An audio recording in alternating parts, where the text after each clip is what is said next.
Lawmakers from the liberal and more progressive bloc in the House seek not only a live streaming of the bicameral conference committee proceedings on the 2026 budget, but all pertaining documents to be made available publicly as well.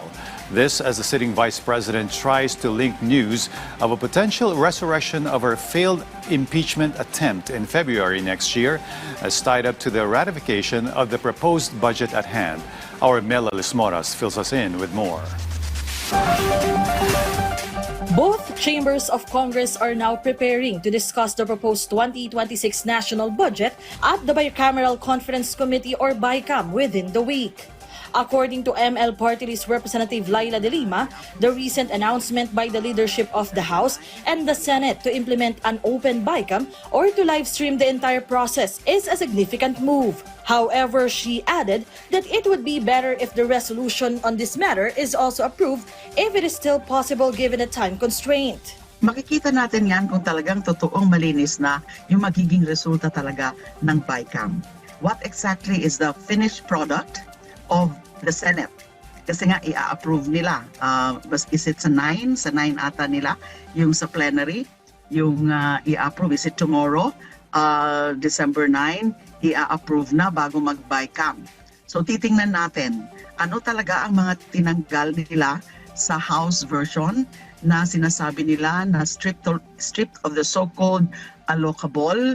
ACT Teachers Party List Representative Antonio Tino likewise said that aside from live streaming, documents related to the budget proposal should also be made public. Hindi lang simpleng i-allow ang publiko na umattend. In other words, gagawing public yung sessions.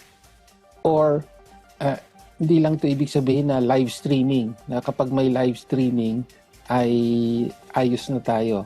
Para maging talagang open ang BICAM, kailangan meron ding document transparency. Meaning to say, dapat bukod sa live streaming ay ilabas ng BICAM in a written document, no, yung mga reports on amendments. In a separate statement, Vice President Sara Duterte hinted that some lawmakers are again allegedly using the 2026 national budget as a bargaining chip for the new impeachment case being pushed against her. But several legislators immediately denied this allegation.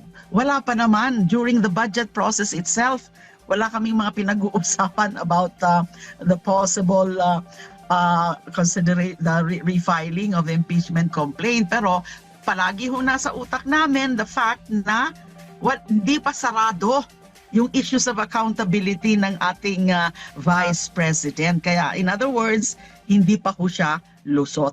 Mela Lismoras from the National TV Network for a New and Better Philippines.